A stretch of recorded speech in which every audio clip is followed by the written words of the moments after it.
Hello दोस्तों, welcome back to Hindi वार्ता साहित्य चैनल में आपका स्वागत है। तो आज हम यूजीसी नेट 2023 जून में जो आपका प्रथम शिफ्ट में एग्ज़ाम हुआ था, आज हम उस एग्ज़ाम को थोड़ा डिटेल में डिस्कस करने वाले हैं। हम आज केवल 20 ही प्रश्नों को डिस्कस करेंगे। आई होप आपके आने वाले एग्ज़ाम में आपको डेफिनेटली यहाँ से हेल्प ज़रूर मिलेगी। तो चलिए प्रश्न नंबर 1 की तरफ चलते हैं। नीचे दो कथन दिए गए हैं। गिरिधर बहुब्रीहि समास का उदाहरण है, रामकृष्ण तत्पुरुष समास का उदाहरण है। ठीक है, तो यहाँ पर गिरिधर बहुब्रीहि समास का उदाहरण है, बिल्कुल सही है। रामकृष्ण तत्पुरुष समास का उदाहरण है, ये बिल्कुल गलत है। क्यों? राम और कृष्ण यानी कि ये जो है ये द्वंद्व है। ठीक है, राम और कृष्ण है ना। द्वंद्व समास का वैसे भी आपके पास जो है वो एक बहुत अच्छी ट्रिक आती है कि जहाँ पे आपका द्वंद्व समास होता है वहाँ पे आपके अक्सर जो है वो विलोम शब्द आते हैं, जैसे माता पिता, भाई बहन, है ना, दादा दादी, रात दिन, उसी तरह से राम और कृष्ण। ठीक है, तो ये आपका क्या आ गया? द्वंद्व समास आ गया। तत्पुरुष समास की सीधी सी ट्रिक है, यहाँ पर आपके कारक का लोप होता है। कारक आपके कर्ता ने कर्म को करण से संप्रदान के लिए अपादान संबंध, मैं के की का संबंध, का के की अधिकरण, मैं पर संबोधन, हे अरे। ठीक है, तो ये आपका तत्पुरुष है। जैसे तत्पुरुष की अगर हम बात करें, अगर आप इसका उदाहरण बताऊं, जैसे राजपुत्र है यानी कि राजा का पुत्र। ठीक है, राजा का पुत्र, तो यहाँ पर क्या है आपका? ये का जो है ये आपका क्या है? ये कारक है। ठीक है, तो यहाँ कारक का लोप होता है। ठीक है, तो ये आपका तत्पुरुष समास जो है वो आ जाएगा। ठीक है, उसी तरह से आपका द्विगु समास होता है जो संख्या को बताता है, जैसे त्रिभुवन है, तिरंगा है। ठीक है, दशानन है ना। अब दशानन जो है ना आपका दो स्थितियों में आता है। ठीक है, दशानन की बात करें तो वो आपका बहुब्रीहि में भी आता है। ठीक है, दशानन का अर्थ होता है रावण, तो वो तीसरे अर्थ को व्यक्त करता है। ठीक है, और दशानन जो है ये 10 सिरों वाला भी आता है, तब भी जो है ये आपके द्विगु को बताता है। ठीक है, पर वो आपके ऑप्शन पे डिपेंड करता है कि ऑप्शन जो है वो किस तरह से एग्जाम में पूछा गया है। ठीक है ना। और आपका एक बहुब्रीहि तो आपको पता है कि जो तीसरे ही अर्थ को व्यक्त करता है, लंबोदर भगवान कृष्ण, बीणा पाणी माँ सरस्वती, पंकज यानी कि आपका जो है वो कमल, जलज यानी कि वो भी कमल की बात हो रही है, मतलब तीसरे अर्थ को जो व्यक्त करेगा वो बहुब्रीहि समास आएगा आपका। ठीक है, उसके बाद आपका और कौन सा समास रहता है? आपका कर्मधारय समास रहता है। कर्मधारय समास में सीधी से पहचान है, जैसा कि रूपी हो गया है ना, के समान हो गया है ना, कमल के समान। ठीक है, कमल के समान या चांद के समान मुख। ठीक है, इस तरह के असत्य है आपका ऑप्शन सी जो है यहाँ पर बिल्कुल सही हो जाएगा। ठीक है, एक मिनट पेन ले लूँ मैं। ठीक है, ये है ना। चलिए आगे चलते हैं। देश की बात निबंध के लेखक कौन है? ठीक है, तो देश की बात के निबंध के लेखक जो हैं आपके महावीर प्रसाद द्विवेदी हैं। आपका ऑप्शन सी जो है ये बिल्कुल सही हो जाएगा। महावीर प्रसाद द्विवेदी, इनका जो निबंध है ये है देश की बात। ठीक है, महावीर प्रसाद द्विवेदी के निबंधों को वैसे भी आप बिल्कुल देख लीजिएगा, बहुत इंपॉर्टेंट है। आगे चलते हैं। आलोचना पत्रिका के संपादक नहीं रहे हैं। ठीक है, नहीं पूछा है यहाँ पे। ठीक है, नहीं रहे हैं। देखिए आपके अरुण कमल ने आलोचना पत्रिका पर काम किया है, नामवर सिंह ने आलोचना पत्रिका पर काम किया है, परमानंद श्रीवास्तव ने आलोचना पत्रिका पर काम किया है, जबकि आपकी कमला प्रसाद जो है इनकी आलोचना नहीं बल्कि इनकी जो पत्रिका आती है वो आती है इनकी वसुधा। ठीक है, इनकी आती है वसुधा कमला प्रसाद की। तो इसी हिसाब से आपका यहाँ पर जो है ये वसुधा आपके मतलब ऑप्शन डी जो है ये बिल्कुल सही हो जाएगा। ठीक है, वसुधा जो है ये है कमला प्रसाद की। ठीक है, बाकी अरुण कमल, नामवर सिंह और आपके परमानंद श्रीवास्तव, इन्होंने आलोचना पत्रिका पर काम जो है बिल्कुल किया है। आगे देखते हैं। प्रश्न नंबर 4 है हमारे पास कि लख कर अनर्थ आर्थिक पथ पर हारता रहा मैं स्वार्थ समर पर। ठीक है, अब देखिए ना, आर्थिक और आपका स्वार्थ और मैं, तो मैं किसके लिए बोला गया है? यहाँ पे देख लीजिए, पुरुरुवा, राम, मनु है, निराला है, तो निराला ने अपने आप को जो है ये यहाँ पर मैं का अर्थ जो है वो निराला के लिए लिया गया है। निराला की एक बेटी थी सरोज, जो कि मात्र 18 वर्ष की आयु में खत्म हो गई थी, क्योंकि ये आर्थिक रूप से बिल्कुल भी समृद्ध नहीं थे। ठीक है, उसको अपने पास भी नहीं रखा है ना, वो नाना नानी के घर पर रहती थी, उसके लिए बहुत कुछ करना चाहते थे, परंतु ये आर्थिक रूप से इतने सक्षम नहीं थे। ठीक है, इसलिए मतलब ये हर जगह से ही हारते ही चले आए थे। ठीक है, तो मैं यहाँ पर इन्होंने अपने लिए जो है वो संबोधित किया है, किसने? निराला ने। आगे चलते हैं। आगे है हमारा प्रश्न, भारतवर्ष की उन्नति कैसे हो सकती है? निबंध में भारतेंदु जी ने सब उन्नतियों का मूल जो है वो किसे बताया है? तो सब उन्नतियों का मूल भारतेंदु हरिश्चंद्र ने जो है वो संस्कृति को बताया कि सब संस्कृतियों का मूल जो आपकी उन्नति का मूल जो है उसे किसे बताया है, तो ये जो है सब उन्नतियों का मूल संस्कृति को बताया है। ठीक है, आगे चलते हैं। उपन्यासों में गीतों के प्रयोग पर सत्य कथन है। ठीक है, गीतों के प्रयोग पर आपसे सत्य कथन जो है वो पूछा गया है। ठीक है, थोड़ा सा इसको देख लेते हैं। आपके पास है झूठा सच में पंजाबी कवियों बुल्ले शाह बाबा फरीद की कविताएं मिलती हैं। बिल्कुल भी नहीं, झूठा सच आपका 1900, इसके दो भाग थे। ठीक है, पहला भाग 1958 में, दूसरा भाग जो है वो 1960 में जो था वो लिखा गया था। ठीक है, ये जो देश विभाजन की त्रासदी पर जो है ये लिखा गया है। ठीक है, आपका जो ये झूठा सच उपन्यास है। ठीक है, तो इसमें तो बुल्ले शाह का मतलब ही नहीं बनता है, तो यहाँ पर आपका ये कट जाएगा। दूसरा है कि जिंदगी नामा में हिंदी कवियों तुलसी सूर के पदों का प्रयोग किया गया है। बिल्कुल भी नहीं किया गया है। यहाँ पर आपकी जो जिंदगी नामा जो उपन्यास है आपका, ठीक है, इसमें तो आपकी लोक संस्कृति, तरिंजन, लोहड़ी, बैसाखी, जन्म, विवाह, इस तरह की जो बातें थी, है ना, वो यहाँ पर कही गई हैं, है ना। पंजाब की जो पृष्ठभूमि है उसको यहाँ पर दिखाया गया, तो आपका ऑप्शन 2 जो है ये भी गलत हो जाता है। ठीक है, आगे चलते हैं। ऑप्शन 3 है मैला आंचल में सुमित्रानंदन पंत की कविता का इस्तेमाल किया गया है। बिल्कुल किया गया है। मैला आंचल में सुमित्रानंदन पंत की जो कविताएं हैं उनका बिल्कुल यहाँ पर जो है वो प्रयोग किया गया है। साथ ही आपके यहाँ पर एक दो कवि जो हैं वो और यहाँ, है ना। उसके साथ ही आपका पता है भभूति को यहाँ पर रखा गया है। ठीक है, भभूति। उसके बाद पंत की कविता जो है भारत माता का जिक्र, भारत माता ग्राम वासिनी, ये वाली कविता जो है इनकी यहाँ पर रखी गई है। हंस कुमार को यहाँ पर रखा गया है। ठीक है, आपका एक और आते हैं विद्यापति के गीतों को जो है वो मैला आंचल में रखा गया है। तो बहुत इंपॉर्टेंट पॉइंट है ये आपके। ठीक है, आपको पता है मैला आंचल ये रेणु के द्वारा लिखा गया प्रसिद्ध उपन्यास है। 1954 में ये लिखा गया था और पूर्णिया जिले के मैरीगंज गांव का वर्णन जो है वे इसमें देखने को मिलता है आपके मैला आंचल में। ठीक है, ये बहुत इंपॉर्टेंट उपन्यास है। ठीक है, इसमें जो पात्र आते हैं वो भी बहुत इंपॉर्टेंट है आपके। डॉक्टर प्रशांत आते हैं, कमली है, बालदेव, बावन दास। ठीक है, उसके बाद आपकी कालीचरण, कमली, लक्ष्मी, प्यारू है। फिर आपका एक वो थर्ड जेंडर कहकर जिसको संबोधित करते थे वो रौदी बूढ़ा आता है जिसको थर्ड जेंडर कहते थे। ठीक है, अगर गीतों की बात करें तो गीत विद्यापति के लिए गए हैं। भभूति रचना के पात्र इसमें माधव मालती का जिक्र किया गया है।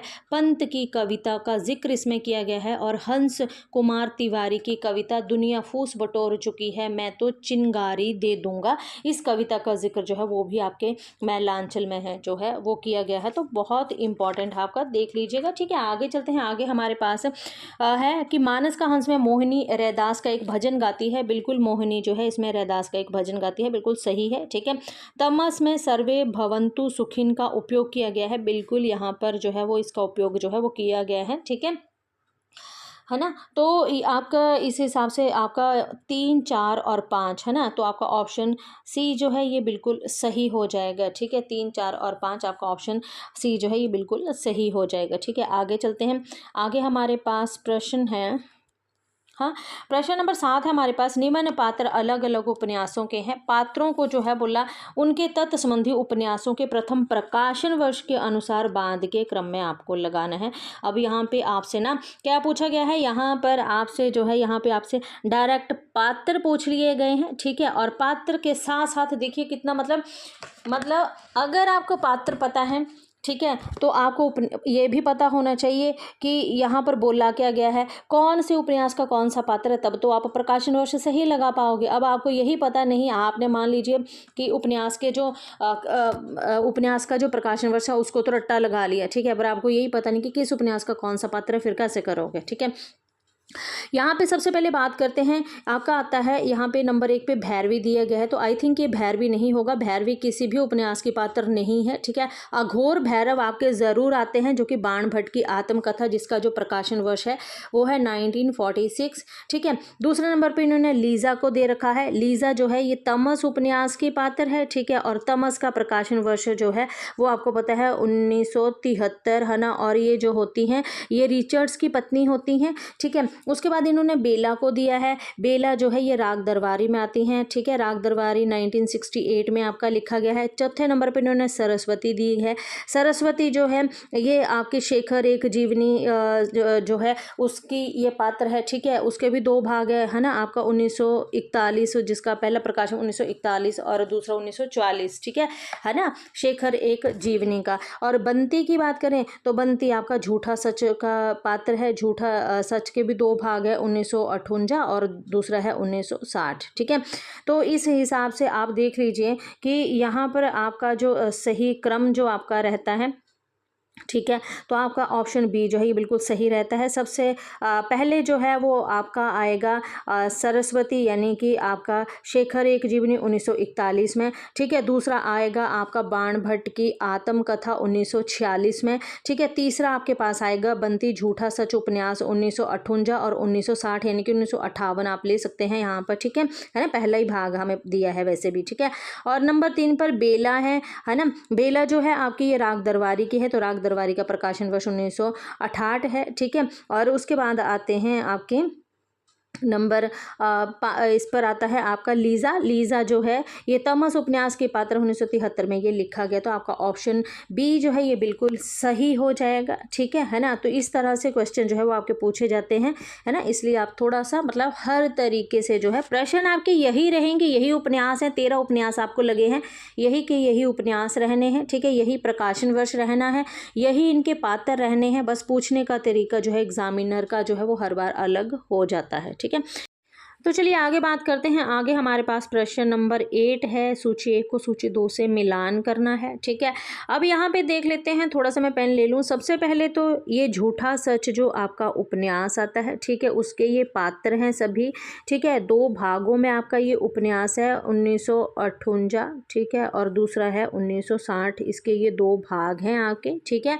अब यहाँ पे बोला है कि ये जो पात्र हैं स्त्री पात्र, इनको आपने इनके साथ जो है वो मिलान करना है कि इनका इनके साथ क्या संबंध है, ठीक है। सबसे पहले शिलो पे आ जाते हैं। शिलो जो है ये रतन की प्रेमिका होती है, ठीक है। तारा जो है ये जयदेवपुरी की प्रेमिका होती है। कनक की बात करें, कनक असद की प्रेमिका होती है, ठीक है। और उषा की बात करें तो उषा जो है ये राजेंद्र की प्रेमिका होती है। अगर आपसे पूछ लें शिल्लो के एक पिता है, यहाँ पे जो है पिता की भी मैं आपको बात बता दूँ, शिल्ला के जो पिता आते हैं वो राम ज़ियाद आते हैं, ठीक है। ये भी आप बिल्कुल याद रखिएगा, अगर पूछ लिया जाए तो सही आपके लिए रहेगा, ठीक है।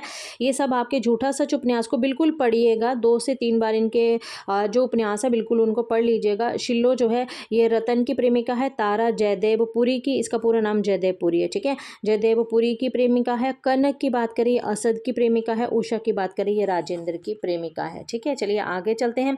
आगे हमारे पास आता है कि सरदार पूर्ण सिंह के निबंध कौन कौन से हैं, ये आपको बताना है, ठीक है। सरदार पूर्ण सिंह की अगर बात करें तो नयनों की गंगा, ठीक है, पवित्रता और आपके पास आचरण की सभ्यता, ये तीनों ही उपन्यास जो हैं निबंध जो हैं आपके सरदार पूर्ण सिंह के आते हैं। जय जमुना मैया जी की, तो ये आपका चंद्रधर शर्मा गुलेरी का निबंध आता है। चंद्रधर शर्मा गुलेरी के मारिसी कुठाव आता है एक, ठीक है। इनके इस तरह के हमने जो है वो पुरानी हिंदी वगैरह ऐसे पढ़े हैं, पर जय जमुना मैया जी ये भी आपका चंद्रधर शर्मा गुलेरी का है, ठीक है। डार डार तुम पात पात, ये बालकृष्ण भट्ट का निबंध है, बालकृष्ण भट्ट का, ठीक है। और ये है आपका गुलेरी का, ठीक है। यार ये अच्छा नहीं लिख रहा है ना, तो मैं इसको दोबारा लिख देती हूँ, ठीक है। ये आपका आता है गुलेरी का, ठीक है। और ये आता है आपका बालकृष्ण भट्ट का, ठीक है। और बाकी ये आपके सारे जो आते हैं ये आते हैं आपके सरदार पूर्ण सिंह के, ठीक है। तो देख लीजिएगा आप 1, 2 और 3, ठीक है, 1, 2 और 3 आपका ऑप्शन सी जो है ये बिल्कुल सही हो जाएगा, ठीक है। चलिए आगे चलते हैं। रामकृष्ण और शिव के व्यक्तित्व पर किस समाजवादी चिंतक ने जो है वो विचार किया है, तो आपका ऑप्शन बी बिल्कुल सही हो जाएगा, राम मनोहर लोहिया ने, ठीक है।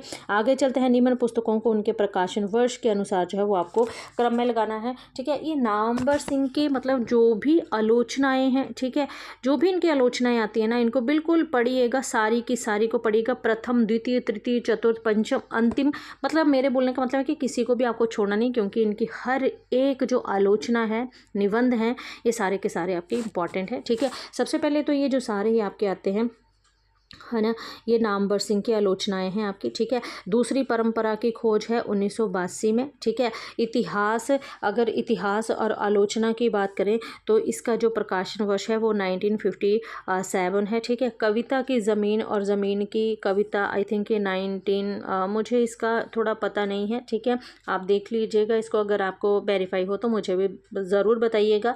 और कविता के नए प्रतिमान जो है ये 1968 जो है इसका सही प्रकाशन वर्ष जो है वो होगा आपका। इसी हिसाब से आपका जो ऑप्शन आएगा, नीचे ऑप्शन हम देख लेते हैं, इनको आप बिल्कुल नोट कर लीजिएगा, है ना। ऑप्शन आपके आगे हैं शायद।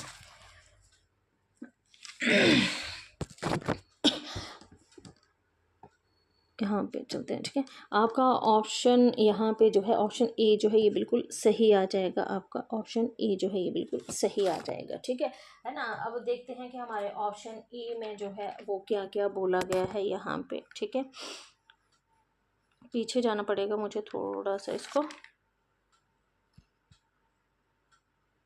है ना। हमने बोला था आपकी ऑप्शन ए जो है ये बिल्कुल सही हो जाएगी आपकी।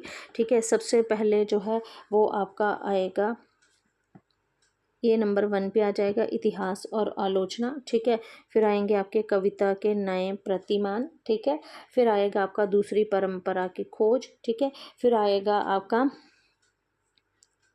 ये कविता की ज़मीन और ज़मीन की कविता, और फिर आएगा आलोचना और विचार, ये आपका आएगा 5वां। ठीक है, बाकी जो इंपॉर्टेंट थे मैंने आपको सभी के प्रकाशन वर्ष जो है वो भी बता दिए हैं। ठीक है, आगे चलते हैं। आगे प्रश्न हमारे पास आता है कि चंचल किशोर सुंदरता की मैं करती रहती रखवाली, मैं वह हल्की सी मसलन हूँ जो बनती कानों की लाली। अब देखिए ना, यहाँ से मैं आपको एक इसकी सिंपल सी ट्रिक भी अगर आपको बता दूँ यहाँ से मैं। ठीक है, रखवाली, ठीक है ना, और किशोर सुंदरता की। अब देखिए ना, मतलब किशोरियाँ जब चंचल होती हैं तो वो रखवाली करती हैं, क्योंकि उनको हर चीज़ में लज्जा आती है, लज्जा सर्ग से जो है ये आपका लिया गया है। ठीक है, तो चलिए आगे देखते हैं। आगे प्रश्न है हमारे पास, प्रश्न नंबर 13 है हमारे पास। ठीक है, यहाँ पे बोला है निम्न कविताओं को रचना काल के आधार पर पहले से बाद के क्रम में आपको लगाना है। ठीक है, असाध्य बीना है, परिवर्तन है, कुकुरमुत्ता है, अंधेरे में है और मोचीराम है। असाध्य बीना की अगर बात करें, ये आगे की ये रचना है। ठीक है, अगर इसकी बात करें तो ये आंगन के पार द्वार काव्य संग्रह में संग्रहित है। 1961 1961 में ये लिखी गई थी। ये आगे की लंबी कविता है असाध्य बीणा। ठीक है, इसमें अगर पंक्तियों की बात करें तो इसमें कुल 321 जो हैं वो पंक्तियां दी गई हैं। ठीक है, परिवर्तन की बात करें, परिवर्तन जो है ये पंत की कविता है। ठीक है, ये पल्लव काव्य संग्रह में संग्रहित है। ठीक है, और इसका जो प्रकाशन वर्ष है ये है 1924, है ना।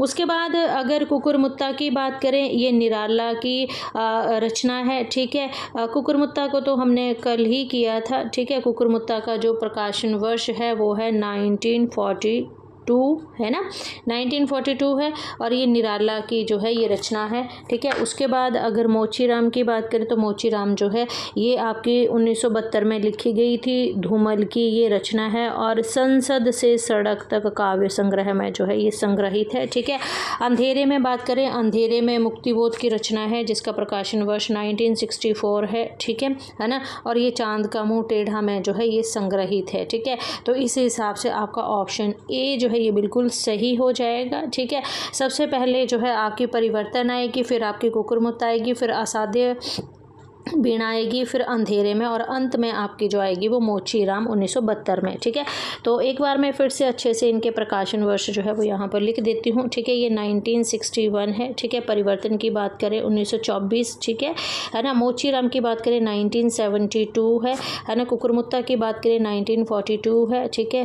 ये 4 है, याद रखना, है ना। और अंधेरे की बात करें तो ये आपका जो है वो 1964 इसका प्रकाशन वर्ष है। ठीक है, तो ये सबके प्रकाशन वर्ष है। आपका ऑप्शन ए जो है बिल्कुल सही हो जाएगा। चलिए आगे चलते हैं। मनुष्य के मन से सुंदर और कुछ नहीं होता, ईश्वर यदि है तो मनुष्य के मन में ही समाया है। मानस का हंस उपन्यास में पेन ले लेती हूँ। मानस का हंस उपन्यास में ये संवाद किसका है? अब देखो संवाद की बात पूछी है, ठीक है। यहाँ पर इन्होंने देखो ना, मन के बोला मनुष्य के मन से सुंदर और कुछ नहीं होता। मन, ये ट्रिक ले लो, मन से मोहिनी, आपका ऑप्शन डी बिल्कुल सही हो जाएगा। मन मोहिनी होती है, ठीक है। मन को मोहने वाली मोहिनी, तो हम इसको ऐसे याद भी रख सकते हैं ट्रिक के साथ कि मनुष्य के मन से सुंदर मोहिनी, यानी कि मनमोहिनी, ठीक है। तो ये मोहिनी का कथन है, ठीक है। कांग्रेस कार्यकर्ता समिति की कहाँ की बैठक में सविनय अवज्ञा आंदोलन वापस लेने की स्वीकृति जो थी वो आपकी की गई थी, ठीक है। क्वेश्चन नंबर 15 की बात करें तो क्वेश्चन नंबर 15 का सही आंसर जो होगा वो आपका वारडोली जो होगा ये आपका सही आंसर होगा, ऑप्शन बी, ठीक है। आगे चलते हैं। कबीर साहित्य के अध्येता हैं, आपको ये बताना है कि कबीर साहित्य जो है इसके अध्येता कौन कौन है, ठीक है ना। तो कबीर की अगर बात करें, पुरुषोत्तम अग्रवाल हो गए, धर्मवीर भारती हो गए और डेविड लॉरेंस, ठीक है। आपका ऑप्शन सी जो है ये बिल्कुल सही होगा। पुरुषोत्तम हो गए, अग्रवाल हो गए, आपके डेविड लॉरेंस हो गए, ये कबीर साहित्य के अध्येता है, ठीक है। इन्होंने कबीर साहित्य पर काम जो है वो बिल्कुल किया है ना। आगे चलते, आगे प्रश्न है 17। देवनागरी लिपि के संबंध में निम्न उपयुक्त बातों को आपको बताना है कि देवनागरी लिपि में क्या क्या विशेषताएं हैं, क्या क्या है उसमें। जैसा बोला जाता है देवनागरी में वैसा ही लिखा जाता है, ठीक है ना। तो बिल्कुल सही है कि देवनागरी लिपि में जैसा बोलते हैं वैसा ही लिखा जाता है।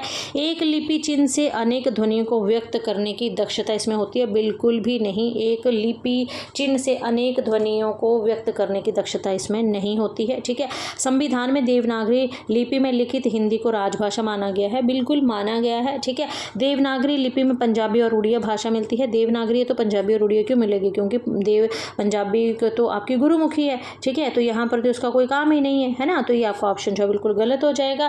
5वां है कि ध्वनि और संकेत में निश्चितता होती है, बिल्कुल ध्वनि और ये जो इसके संकेत है ये बिल्कुल निश्चित किए गए हैं, ठीक है। तो आपका 1, 3 और 5 जो है ये बिल्कुल सही हो जाएगा। आपका ऑप्शन 3 जो है ये बिल्कुल सही हो जाएगा। 1, 3 और 5 है ना। आगे आ जाओ कि भारतीय लोकतंत्र की आलोचना करने वाला नाट्य युगम आपको बताना है। अब देखो भारतीय लोकतंत्र को सर्कल कर लो, ठीक है। आलोचना करने वाला नाट्य युगम, लोकतंत्र कोई समझ लो, बोला बकरी, आपको पता है। अभी यहाँ पे थोड़ा सा मैं आपको बताऊँ ना, बकरी नाटक किसका है, सर्वेश्वर दयाल सक्सेना का नाटक है, ठीक है। ये भी मैं आपको बता देती हूँ। ये 2 भागों में है और दोनों भागों में 3-3 जो है इसमें दृश्य दिए गए हैं, ठीक है। बकरी नाटक आपका 1974 में लिखा गया है। आगरा बाजार की बात करें, हबीब तनवीर के द्वारा जो है ये नाटक लिखा गया है। ये भी 2 भागों में है, ठीक है। और इसका जो प्रकाशन वर्ष है 1954 है, ठीक है, 1954 में। अंधा युग की बात करें, धर्मवीर भारती का ये नाटक है आपका 1955 में लिखा गया था और ये 5 अंकों में जो है वो विभक्त है। कौरवों की नगरी, पशु का उदय, अश्वत्थामा का अर्ध सत्य, ठीक है। फिर आपका अंतरालय आता है, पंख पहिए और पट्टियाँ, फिर है ना कौरवी का शाप आ जाता है, फिर ठीक है। उसके बाद समापन जो है वो प्रभु की मृत्यु पर जो है वो हो जाता है, ठीक है। आगे है महाभोज, ये है मन्नू भंडारी का 1971 में ये लिखा गया है। अंधा युग धर्मवीर भारती का 5 अंकों में है। आधे अधूरे जो है ये आपका मोहन राकेश का नाटक है, ठीक है। इसका जो समय है वो 1969 है। आधे अधूरे का है ना ओम शिवपुरी के निर्देशन में जो है इसका संपादन भी हो चुका है, ठीक है ना। अब चलते हैं अपने प्रश्न की ओर, ठीक है। प्रश्न की बात करें तो यहाँ पे बोला है कि भारतीय लोकतंत्र, तो लोकतंत्र की बात बकरी में आपकी और महाभोज जो है ना, ठीक है, इसमें दोनों में हुआ है, बकरी और महाभोज में। आपका ऑप्शन सी जो है ये बिल्कुल सही हो जाएगा, ठीक है। बाकी आपको पता है अंधा युग में तो महाभारत के 18वें दिन की कथा से लेके प्रभास वर्ण के मतलब कृष्ण की मृत्यु तक का वर्णन मिलता है। आधे अधूरे में बिन्नी किन्नी, जुनेजा, सरस्वती, सिंघानिया, मोहन, जुनेजा, ये सब बातें हैं जो कि सभी पात्र आधे अधूरे हैं, ठीक है ना। अगर एक और द्रोणाचार्य की बात करें तो इसमें तो समांतर रूप से जो है वो कथा चलती है, जिसमें एक और महाभारत की और दूसरी और जो है यद्दू अज्जू, ये जो है ये प्रोफेसर की कहानी इसमें चलती है, ठीक है ना। अगर आगरा बाज़ार की बात करें तो इसमें बाज़ार का ही जिक्र किया गया है। सारे में ककड़ी बेचने वाला, तरबूज बेचने वाला, किताब है, आप किताब वाला है, पान वाला है, लड्डू वाला है, इन सब की बात हुई है, ठीक है ना। और आपका बकरी नाटक की बात करें और महाभोज की नाटक करें तो इसमें लोकतंत्र की बात जो है वो बिल्कुल की गई है। तो आपका ऑप्शन सी बिल्कुल सही होगा, ठीक है। आगे चलते सूची 1 को सूची 2 से जो है वो मिलान करना है। अभी यहाँ पे देख लीजिए आप प्रश्न को। उसने कहा था मैं में आए पंजाबी शब्दों को। मैं आपको एक चीज़ और बता दूं, आपका जो ये नाटक आता है आगरा बाज़ार, आगरा बाज़ार में उर्दू के बहुत से ऐसे शब्द आते हैं जहाँ से डेफिनेटली आने वाले एग्ज़ाम में प्रश्न आपसे ऐसे वाला ही बनने वाला है। यहाँ पर उसने कहा मैं आए पंजाबी शब्दों का अर्थ पूछा गया है, और आने वाले एग्ज़ाम में आगरा बाज़ार से डेफिनेटली प्रश्न बनेगा कि आगरा बाज़ार में उर्दू में आए गए शब्दों का अर्थ क्या है। वहाँ पर बहुत से ऐसे शब्द हैं जिनका अर्थ दिया गया है, ज़रूर उसको एक बार देख लीजिएगा, ठीक है। इसको थोड़ा सा मैच कर लेते हैं। कुड़माई का अर्थ होता है आपका मंगनी, घुमाव होता है ज़मीन का नाप करना, खोता जो है वो गधे को बोला गया है, तीमियों और मीमी, तीमियों यानी कि स्त्री, और आपका तीमियों बोला है स्त्रियों को, और तिम्मी बोला है स्त्री को। आपका ऑप्शन ये जो है ये है ना, कुड़माई जो है ये आपका मंगनी को, घुमाव ज़मीन के नाप को, खोते को गधा बोला गया है, और तीमी स्त्रियों और स्त्रियों को बोला गया है, ठीक है। आगे आते हैं नागरी पंचारणी सभा के संस्थापक कौन है, तो आपको पता है राम श्याम शिव, है ना। राम आपका श्याम और आपके शिव है ना, तो शिव कुमार सिंह हैं, राम नारायण मिश्र हैं, और श्याम सुंदर दास हैं, ठीक है। 1 3 5 कहाँ पर है आपका 1 3 5, ठीक है। आपका ऑप्शन भी बिल्कुल सही हो जाएगा। जयशंकर प्रसाद के नाटकों को मंच पर सफलतापूर्वक प्रस्तुत करने का निर्देशक है, ठीक है। अब देखो बहुत इम्पॉर्टेंट, बहुत प्यारा प्रश्न है कि जयशंकर प्रसाद के जो नाटक हैं उनको मंच पर सफलतापूर्वक किसने बहुत अच्छे से निर्देशित किया है, तो आपका ऑप्शन बी बिल्कुल सही हो जाएगा। बीबी कारंत यानी कि शांता गांधी ने, ठीक है। बीबी कारंत और शांता गांधी ने जो है, ठीक है, इनको जो है बहुत अच्छे से जो है वो इन्होंने निर्देशित किया है, ठीक है। आगे चलते हैं, प्रश्न नंबर 22 है दिल्ली दरबार दर्पण आपका, ठीक है। ये निबंध के अनुसार किलात खां को सब मिलाकर कितनी जो थी कीमत वस्तुओं के तोहफे में मिली थी, 25,000 रुपये जो थे इसको तोहफे में मिले थे, ठीक है। दिल्ली दरबार दर्पण आपका, ठीक है, जिसमें महारानी विक्टोरिया जो हैं वो आती हैं, और औपचारिक रूप से जो है वो भारत को जो है वो अंग्रेज़ों के अंतर्गत जो है वो कर दिया जाता है आपके दिल्ली दरबार दर्पण में, ठीक है। बहुत अच्छा जो है ना आपका ये निबंध भी है, ठीक है ना। और अपनी क्लास में आज ही हमने इस निबंध को भी बिल्कुल डिटेल के साथ थोड़ा सा इसको किया था, है ना। 28 अप्रैल 1876 को एक आधिकारिक घोषणा होती है जिसमें महारानी विक्टोरिया भारत की सामग्री जो है वो घोषित कर दी जाती हैं, ठीक है ना। और उसमें ही 1 जनवरी को दरबार का महोत्सव कब लगा था, तो 1 जनवरी को लगा था। दिल्ली दरबार दर्पण कब लिखा गया है, तो ये जो है वो आपका 1877 यानी कि 1877 में भारतेंदु हरिश्चंद्र के द्वारा जो है लिखा गया था इसको, ठीक है। आगे चलते हैं। आगे प्रश्न है इंस्पेक्टर मातादीन चांद पर कहानी के अनुसार इंस्पेक्टर मातादीन ने चांद पर जाकर जो काम किए थे उन्हें पहले से बाद के क्रम में लगाना है। हमने बहुत अच्छे से इसको जो है ये कहानी को पढ़ा है, ठीक है ना। और बहुत अच्छे से इसको किया भी था कि नकली चश्मदीद गवाह सिखाए, जान बचाने वाले आदमी अपराधी बनाकर जेल में डाल दिए गए, थानों में हनुमान मंदिर बनाए गए, पुलिस का मानवतावाद इस अवधारणा में पुलिस का विश्वास जगाए, या पुलिस वालों की तनख्वाहें जो थी वो कम करवा दी गई थी। देखो जब हमने इसको पढ़ा था कहानी को, तो हमने पढ़ा था कि जो आपके इंस्पेक्टर मातादीन है ना, ठीक है, उनको जो था वो आपके जो मतलब वो थे ना ऊपर जो थे, है ना, उनको बुलाया था, है ना। उनको बोला था कि आप भारत से जो है ना किसी ऐसे योग्य व्यक्ति को ऊपर भेज दीजिए जो हमारे चांद पर आकर चांद की व्यवस्था को भी सुधार सके। तो मतलब सबसे पहले क्या चीज़ आई आपके पास, सबसे पहले तो मतलब बुलाया गया था। जब इंस्पेक्टर मातादीन चांद पर चले जाते हैं तो वहाँ जाके सबसे पहले वो क्या चीज़ पूछते हैं, सबसे पहले वो ये चीज़ पूछते हैं कि तुम्हारे यहाँ पे कोई हनुमान मंदिर नहीं है क्या। सबसे पहले तो उसने हनुमान मंदिर बनवाए, ठीक है। हनुमान मंदिर बनवाने के बाद उसने बोला था, है ना, कि ये लोग ना कुछ काम नहीं करते हैं तुम्हारे यहाँ पे, तभी तो शासन व्यवस्था अच्छी नहीं है चांद पर, क्योंकि तुमने यहाँ पर जो भी इंस्पेक्टर हैं, जो भी यहाँ पर तुम्हारे ये पुलिस वाले हैं, सबकी तनख्वाहें इतनी ज़्यादा तुमने कर दी हैं, सबकी तनख्वाह को कम करो। तो दूसरा काम इसने किया था तनख्वाह कम करने का, ठीक है ना। तीसरा काम इसने क्या किया था कि इसने बोला अब तनख्वाह भी कम कर दी। अब बोला अब तनख्वाह कम कर दी तो हर पुलिस वाले को लगेगा कि मतलब मुझे रोजी रोटी कैसे मिलेगी, मैं जल्दी जल्दी से काम भी कर लूँगा, जल्दी जल्दी से बोला अलग अलग हर कोई जो है वो अपराधी को ढूंढने की कोशिश करेगा। वहाँ पे मुद्दा ये नहीं था कि अपराधी कौन है कौन नहीं है, बस आपको जो है वो एक गवाह लेके आना है, ठीक है, और उसको ही अपराधी बनाकर बोला हम जेल में डाल देंगे, तुम टेंशन मत लो, बस तुम लेकर आओ। तो तीसरा काम हुआ था कि जान जान बचाने वाले आदमी को अपराधी बनाकर जेल में डाल दिया गया था। तो तीसरे नंबर में आपका ये आएगा। चौथा काम उसने क्या किया था, पुलिस का मानवतावाद और इस अवधारणा में पुलिस वालों का विश्वास जगाया था। फिर मतलब उसने क्या किया, चौथा काम, अब बोला ना कि तुम ऐसा करो ना, बोला कि जनाब इस आदमी ने कत्ल नहीं किया है या ये अपराधी नहीं है। बोला तुम्हें ज़्यादा पता है क्या? कौन? माता दीन बोलते हैं तुम्हें ज़्यादा पता है क्या? मैं तुम्हें सिखा रहा हूँ कि चाहे कोई भी हो, बस उसको जो है वो चुपचाप करके आदमी को अपराधी बनाकर जेल में डाल दो, तुम्हारा काम खत्म है बस, ठीक है। तो तीसरा काम ये किया था।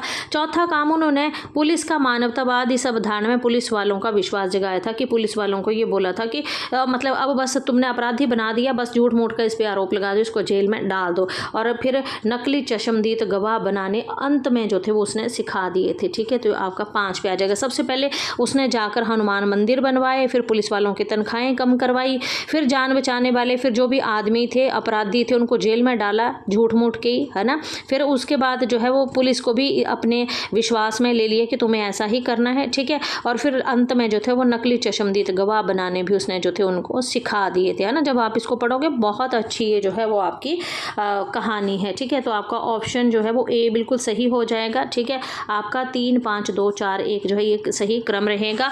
तो आज हम इतने ही क्वेश्चंस को डिस्कस करने वाले हैं। आने वाली वीडियो में मैं अगले क्वेश्चंस को डिस्कस करेंगे। तब तक के लिए धन्यवाद। अगर वीडियो पसंद आए तो वीडियो को लाइक और चैनल को सब्सक्राइब ज़रूर कीजिएगा।